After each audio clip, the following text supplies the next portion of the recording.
नमस्कार। एक बार फिर से बहुत बहुत स्वागत है आप सभी का स्टडी हिंदी के इस यूट्यूब चैनल में। दोस्तों, मैं आशा करता हूँ इंडियन पॉलिटी का यह जो क्रैश कोर्स है उसको आप एंजॉय कर रहे होंगे। अभी तक हमने जो है 3 चैप्टर को कंप्लीट करा दिया है तथा आज से हम एक नया चैप्टर स्टार्ट करेंगे तथा आज का हमारा चैप्टर है संविधान की प्रस्तावना यानी कि प्रियम्बल ऑफ द कॉन्स्टिट्यूशन को आज से हम स्टार्ट करेंगे। काफ़ी इंटरेस्टिंग चैप्टर यह है क्योंकि इस चैप्टर से लगभग 5 से 6 प्रश्न जो हैं बनते ही बनते हैं। 5 से 6 प्रश्न जो हैं अभी तक एग्जाम में इस चैप्टर से पूछे गए हैं। तो इस चैप्टर को आप बिल्कुल ध्यान से देखिएगा, पूरी डिटेल में इस चैप्टर को आज हम कंप्लीट कराएंगे तथा जितने भी आपके डाउट होंगे वे सभी इस वीडियो में क्लियर भी हो जाएंगे संविधान की प्रस्तावना से रिलेटेड। तो चलिए आज के लेक्चर को स्टार्ट करते हैं। अगर आपको वीडियो पसंद आए तो वीडियो को लाइक कीजिएगा, वीडियो को अपने दोस्तों को भी शेयर भी कर दीजिएगा। इसके साथ अगर आप हमारे चैनल पे पहली बार आ रहे हैं तो हमारे चैनल को सब्सक्राइब भी जरूर कर लीजिएगा। तो चलिए आज के लेक्चर को स्टार्ट करते हैं। तो जैसा कि मैंने आपको बताया, आज से हम एक नया लेक्चर स्टार्ट करेंगे। इस लेक्चर का नाम है संविधान की प्रस्तावना यानी कि प्रियम्बल ऑफ द कॉन्स्टिट्यूशन। तो चलिए आज के लेक्चर को शुरू करते हैं। तो कुछ इंपॉर्टेंट फैक्ट जो आपके दिमाग में होने चाहिए कि सर्वप्रथम बार जो है प्रस्तावना यानी कि प्रियम्बल को किस देश के संविधान में सम्मिलित किया गया था, तो अमेरिका के संविधान में जो है सर्वप्रथम बार प्रियम्बल को सम्मिलित किया गया था। उसके बाद जो है विभिन्न देशों के संविधानों के द्वारा प्रस्तावना को सम्मिलित किया जाने लगा, जिनमें से भारत भी एक है। यानी कि हमारी जो प्रस्तावना है यह किस देश के संविधान से प्रभावित है, तो अमेरिका के संविधान से प्रभावित है। तथा यह जो प्रियम्बल होता है, यह जो प्रस्तावना होती है, इसको संविधान का परिचय पत्र या भूमिका कहा जाता है। आप याद देखिएगा, जो प्रस्तावना होती है इसको संविधान का परिचय या भूमिका भी कहा जाता है। इसमें संविधान का सार निहित होता है। एक व्यक्ति थे जो महान न्यायविद और संवैधानिक विशेषज्ञ थे, इनका नाम था N.A. पालकीवाला। इन्होंने प्रस्तावना को संविधान का परिचय पत्र कहा था। क्या देखिएगा, एक व्यक्ति थे, एक प्रख्यात न्यायविद और संवैधानिक विशेषज्ञ थे, इनका नाम था N.A. पालकीवाला। इन्होंने प्रस्तावना को संविधान का परिचय पत्र कहा था, तो इसे आप ध्यान दीजिएगा। इसके बाद पंडित जवाहरलाल नेहरू के द्वारा एक उद्देश्य प्रस्ताव पारित किया गया था, आपको पता होगा। तो इसी उद्देश्य प्रस्ताव का ही संशोधित रूप है प्रस्तावना। तो इसे भी आप याद देखिएगा, जो उद्देश्य प्रस्ताव पंडित जवाहरलाल नेहरू के द्वारा पेश किया गया था और जिसको संविधान सभा के द्वारा एक्सेप्ट किया गया था, तो इसी उद्देश्य प्रस्ताव का ही संशोधित रूप है हमारी प्रस्तावना। तो इसे भी आप याद देखिएगा, यह भी कई बार एग्जाम में पूछा जाता है।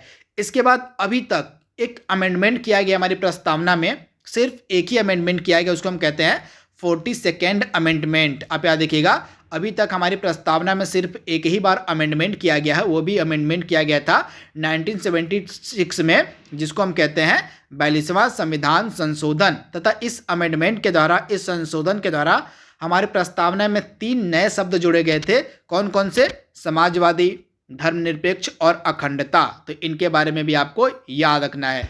अब हम देखेंगे हमारी प्रस्तावना की विषय वस्तु क्या है। तो यहाँ पे आप देख रहे हैं, सिर्फ हमारी प्रस्तावना जो है, हमारी प्रस्तावना के विषय वस्तु से ही लगभग 4 से 5 प्रश्न बनते हैं। तो आइए देख लेते हैं हमारी जो प्रस्तावना की विषय वस्तु है वह क्या क्या है।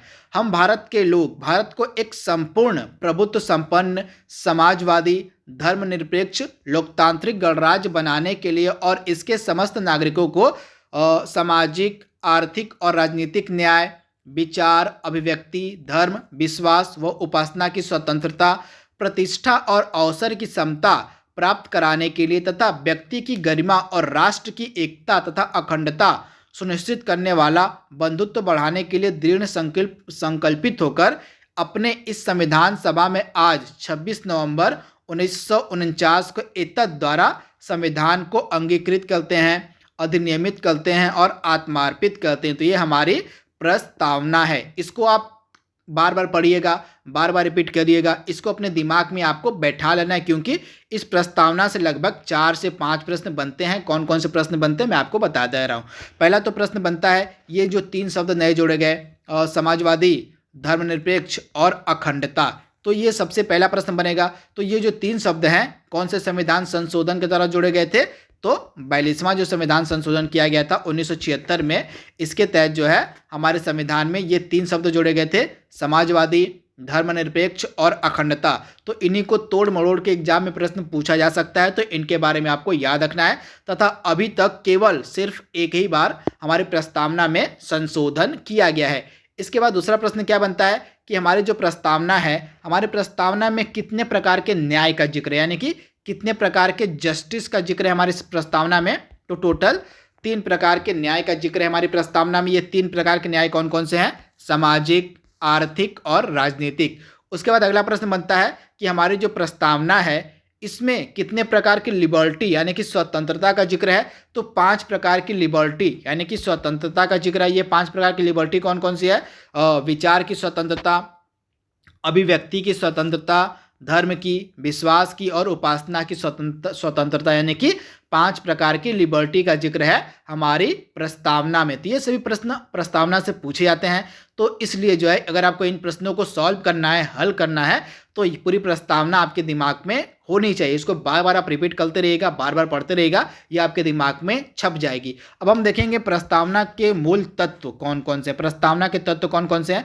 तो प्रस्तावना के 4 मूल तत्व हैं। पहला आपका होता है संविधान के अधिकार का स्रोत। प्रस्तावना कहती है कि संविधान भारत के लोगों से शक्ति अधिग्रहित करता है, यानी कि जो हमारा संविधान है वह भारत के लोगों से शक्ति को अधिग्रहित करता है। दूसरा मूल तत्व क्या है इसका? भारत की प्रकृति। हमारी जो प्रस्तावना है यह घोषणा करती है कि भारत एक संप्रभु, समाजवादी, धर्मनिरपेक्ष, लोकतांत्रिक व गणतांत्रिक राज्य व्यवस्था वाला देश है।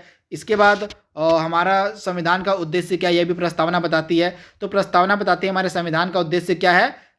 हमारे नागरिकों को न्याय दिलाना, हमारे नागरिकों की स्वतंत्रता की रक्षा करना, हमारे नागरिकों को समानता प्रदान करना और नागरिकों के बीच बंधुत्व को बढ़ावा देना, इसका उद्देश्य है हमारे संविधान का, जो बताती है प्रस्तावना। इसके बाद हमारी जो प्रस्तावना यह संविधान लागू होने की तिथि को बताती है कि हमारा जो संविधान है यह 26 नवंबर 1949 की तिथि का उल्लेख किया गया है हमारी प्रस्तावना में, क्योंकि इसी तिथि को जो है हमारे संविधान को लागू किया गया था। तो ये 4 मूल तत्व हैं जो प्रस्तावना में सम्मिलित किए गए, मतलब जो प्रस्तावना के 4 मूल तत्व हैं, इनके बारे में आपको याद रखना है। अब हम 1 बाय 1 करके प्रस्तावना के जो शब्द हैं उनको देखेंगे। यहाँ से प्रश्न कई बार एग्जाम में बनता है।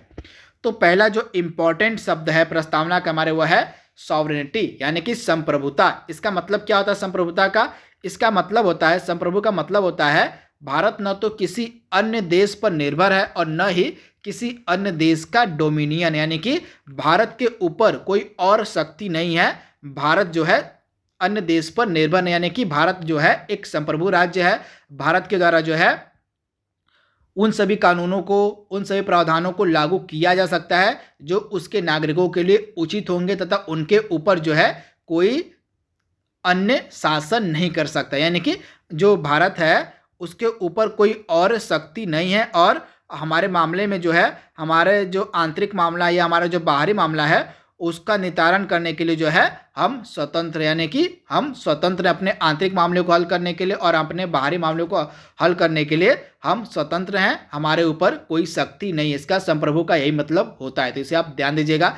इसके बाद अगला शब्द है समाजवादी। तो समाजवादी मतलब क्या होता है कि जो संविधान है, संविधान जो है हमारा, उसके द्वारा जो है आप याद देखिएगा समाजवाद मतलब जो है हमारे संविधान का मेन उद्देश्य क्या है कि गरीबी, यानी कि समाजवादी का मतलब ये होता है कि गरीबी, भूखमरी हो गई आपकी, उपेक्षा, बीमारी और अवसर की जो असमानता होती है उसको समाप्त करना, यानी कि समाज के हर गरीब वर्ग के कल्याण के लिए कार्य करना, समाज के हर गरीब वर्ग को देखते हुए चलना, यह जो है समाजवाद की विशेषता होती है। प्रत्येक वर्ग को साथ लेकर चलना, प्रत्येक वर्ग के कल्याण के लिए कार्य करना, यह मेन मोटिव होता है समाजवाद। यानी कि जो समाजवाद का मेन उद्देश्य होता है वो होता है गरीबी, उपेक्षा, बीमारी या अवसर की असमानता को समाप्त करना। इसके साथ मैंने आपको बताया था जो समाजवाद शब्द है इसको प्रस्तावना में 1976 के 42वें संविधान संशोधन के तहत जोड़ा गया था। इसे भी आप याद रखिएगा। जैसा कि मैंने आपको बताया समाजवादी शब्द को जो है 42वें संविधान संशोधन 1976 के तहत जोड़ा गया था। इसके बाद अगला शब्द आपको मिलेगा धर्मनिरपेक्ष। धर्मनिरपेक्ष का मतलब क्या होता है कि भारत में कोई भी धर्म को विशेष अधिकार नहीं दिया गया है। भारत में किसी एक धर्म को विशेष अधिकार नहीं है, यहाँ पे सभी धर्म समान है, यानी कि धर्मनिरपेक्ष शब्द का मतलब क्या होता है, सभी धर्मों को समान अधिकार प्राप्त है भारत में। इस प्रकार से भारत जो है एक धर्मनिरपेक्ष राज्य है। यह जो धर्मनिरपेक्ष शब्द है इसको भी 42वें संविधान संशोधन के तहत जोड़ा गया था हमारे प्रस्तावना में। इसे भी आप याद रखिएगा। संविधान का जो अनुच्छेद 25 है, अनुच्छेद 25 से लेकर 28 जो है धार्मिक स्वतंत्रता के अधिकार से जोड़ा गया है, तो इसे भी आप याद रखिएगा। भारतीय संविधान में धर्मनिरपेक्षता की सभी अवधारणाएं विद्यमान है, अर्थात हमारे देश में सभी धर्म समान है और उन्हें सरकार का समान समर्थन प्राप्त है। यह धर्मनिरपेक्ष का मतलब होता है, तो इसे भी आप याद रखिएगा। इसके बाद अगला शब्द जो इंपॉर्टेंट है जो प्रस्तावना में वो है गणतंत्र। तो गणतंत्र का मतलब क्या होता है, एक लोकतांत्रिक राज्य व्यवस्था में जो होता है गणतंत्र को दो वर्गों में भाग, मतलब एक जो लोकतांत्रिक राज्य व्यवस्था होती है इसमें उसको दो भागों में बांटा जाता है। एक तो राजशाही व्यवस्था हो गई और एक हो गई गणतांत्रिक व्यवस्था। तो राजशाही व्यवस्था में क्या होता है, तो राजशाही जो व्यवस्था होती है उसमें क्या होता है, जो राज्य का प्रमुख होता है वह उत्तराधिकार के माध्यम से अपना पद आसीन करता है। जैसे कि ब्रिटेन, यानी कि जो राजशाही व्यवस्था होती है उसमें क्या होता है कि आमतौर पे जो है राजा रानी है, उत्तराधिकारी का पद वहाँ पे चलता है। यहाँ पे राजशाही व्यवस्था होती है, जैसे ब्रिटेन में जो है अभी भी उत्तराधिकारी के तहत जो है वहाँ का शासन कराया जाता है। परंतु गणतंत्र व्यवस्था में क्या होता है, गणतंत्र में जो होता है राज्य का जो प्रमुख होता है वह प्रत्यक्ष या अप्रत्यक्ष रूप से जनता के द्वारा एक निश्चित समय के लिए चुनकर आता है। जैसे अमेरिका में हो गया, जैसे भारत में हो गया। तो यह गणतंत्र की विशेषता होती है कि जो हमारा जो राज्य का प्रमुख होता है, हमारे देश का जो प्रमुख होता है वह प्रत्यक्ष या अप्रत्यक्ष रूप से एक निश्चित काल के लिए, एक निश्चित समय के लिए जनता के द्वारा चुनकर आता है। जैसे कि अमेरिका में हो गया, जैसे कि हमारे देश में हो गया। तो यह गणतंत्र का मतलब होता है, यानी कि चुनाव के माध्यम से प्रतिनिधियों को चुना जाता है प्रत्यक्ष या अप्रत्यक्ष रूप से एक निश्चित काल के लिए। तो इसे आप ध्यान दीजिएगा।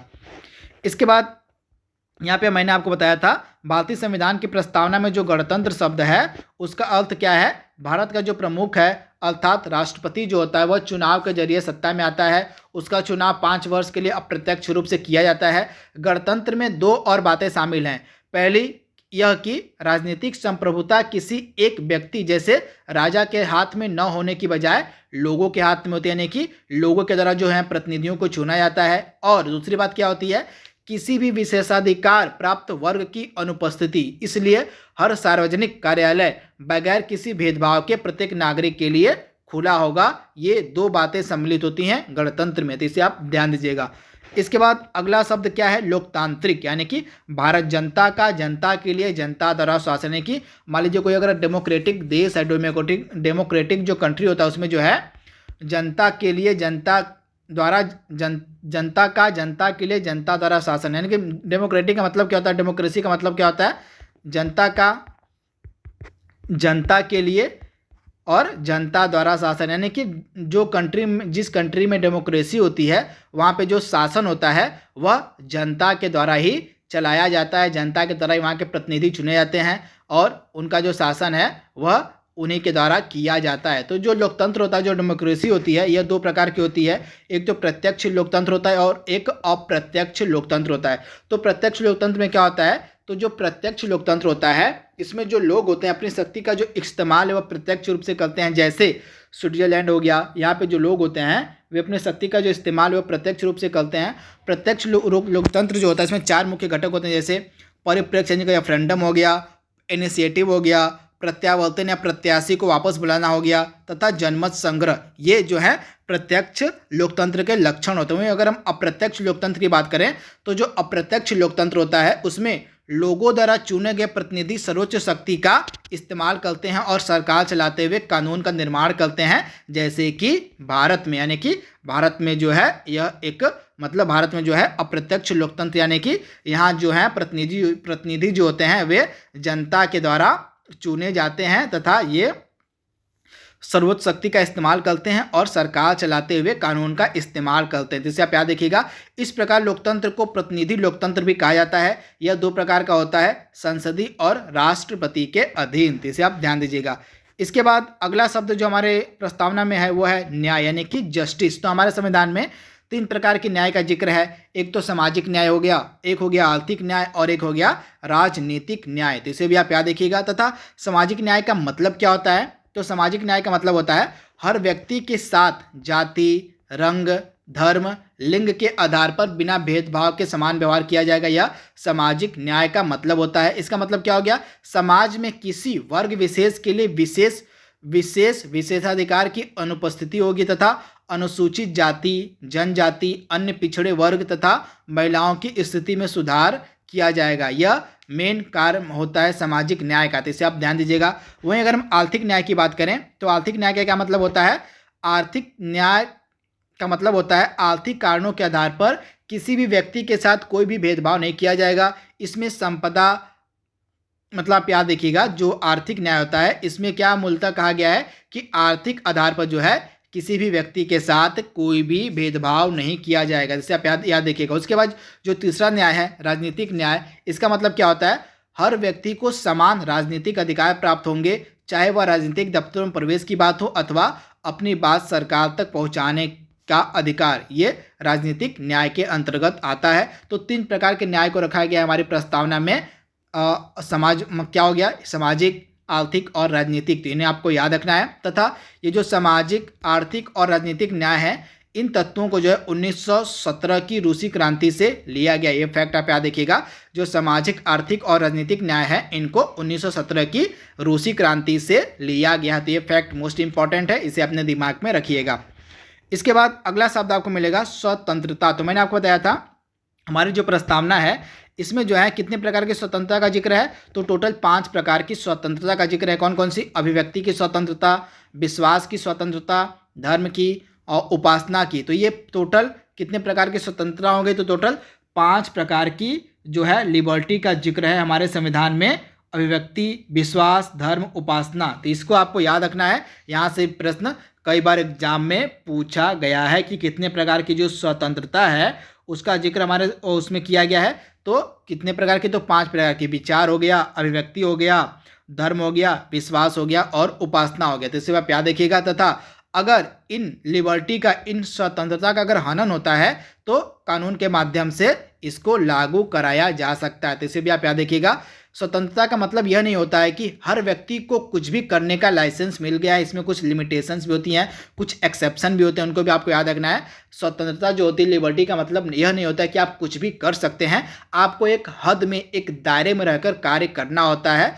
आपकी जो स्वतंत्रता होती है एक हद, एक लिमिट तक ही होती है। आपको लिमिट से बाहर नहीं जाना होता है। यह भी लिखा गया है, तो इसे भी आप याद रखिएगा। तथा हमारी जो प्रस्तावना है इसमें स्वतंत्रता, समता और बंधुत्व जो है, बंधुत्व के जो आदर्श हैं इनको फ्रांस की क्रांति से लिया गया। तो इसे भी आप याद रखिएगा। स्वतंत्रता, समता और बंधुत्व का जो आदर्श है इसको फ्रांस की क्रांति से लिया गया। यह भी प्रश्न कई बार एग्जाम में पूछा गया है, तो इसे भी आप ध्यान दीजिएगा। इसके बाद अगला शब्द आपको मिलेगा समता। यानी समता का मतलब क्या होता है? समाज के किसी भी वर्ग के लिए विशेषाधिकार की अनुपस्थिति और बिना किसी भेदभाव के हर व्यक्ति को समान अवसर करने के उपबंध, यानी कि हर व्यक्ति को जो है समान अधिकार प्राप्त होगा। यह मेन अर्थ होता है समता, यानी कि प्रत्येक व्यक्ति को समान समझा जाएगा। इसकी बात भी की गई है प्रस्तावना में। इसके बाद बंधुत्व की भी बात की गई प्रस्तावना में। तो बंधुत्व का मतलब क्या होता है? भाईचारे की भावना। तो आप याद देखिएगा, जो बंधुत्व, इसका मतलब क्या होता है? भाईचारे की भावना। संविधान एकल नागरिकता के मंत्र के माध्यम से भाईचारे की भावना को प्रोत्साहित करता है। इससे भी आप याद देखिएगा, हमारा जो संविधान है वह एकल नागरिकता के मंत्र से जो है भाईचारे की भावना को जो है प्रोत्साहित करता है। तथा मौलिक कर्तव्य जो 51 आर्टिकल ए में रखे गए हैं, वे कहते हैं कि यह हर भारतीय नागरिक का कर्तव्य होगा कि वह धार्मिक, भाषाई, क्षेत्रीय अथवा वर्ग विविधताओं से ऊपर उठ सौहार्द और आपसी भाईचारे की भावना को प्रोत्साहित करें। तो इसे भी आप याद रखिएगा। तथा यह जो अखंडता शब्द है, फ्रेटर्निटी शब्द है, इसको जो है 42वें संविधान संशोधन अधिनियम 1976 के तहत जोड़ा गया था। इसे भी आप याद रखिएगा। जो फ्रेटर्निटी शब्द है इसको जो है आप याद रखिएगा, जो फ्रेटर्निटी शब्द है, जो अखंडता शब्द है, इसको 42वें संविधान संशोधन के तहत किसमें जोड़ा गया था? तो 1976 मतलब प्रस्तावना में जोड़ा गया था। इस अखंडता शब्द को, तो इसे भी आप ध्यान दीजिएगा। ठीक है, यहाँ तक तो हाँ, यहाँ पे हमने जितने भी इम्पॉर्टेंट और प्रस्तावना के शब्द थे उसको हमने कंप्लीट कर लिया है, तथा इसी तरह से हमारी जो प्रस्तावना है, प्रस्तावना का जो चैप्टर है आज कंप्लीट हो गया है, तथा कल से हम एक नया अध्याय स्टार्ट करेंगे। तथा हमारा जो नया अध्याय होगा ये किस पर आधारित होगा, आइए देख लेते हैं। तो अगले लेक्चर में हम क्या कंप्लीट करेंगे, तो अगले लेक्चर से हम स्टार्ट करेंगे आर्टिकल 1 को। आर्टिकल 1 को हम पढ़ना स्टार्ट करेंगे, तथा आर्टिकल 1 से लेके जो आर्टिकल 1 है वहाँ से लेके 4 तक हम कंप्लीट करेंगे। तथा ये आर्टिकल 1 से 4 के अंतर्गत क्या रखा गया है, तो संघ एवं इसका क्षेत्र। तो कल से हम पढ़ेंगे संघ एवं उसके क्षेत्रों को। तो आज के लिए बस इतना ही। Thank you, thanks for watching, thank you.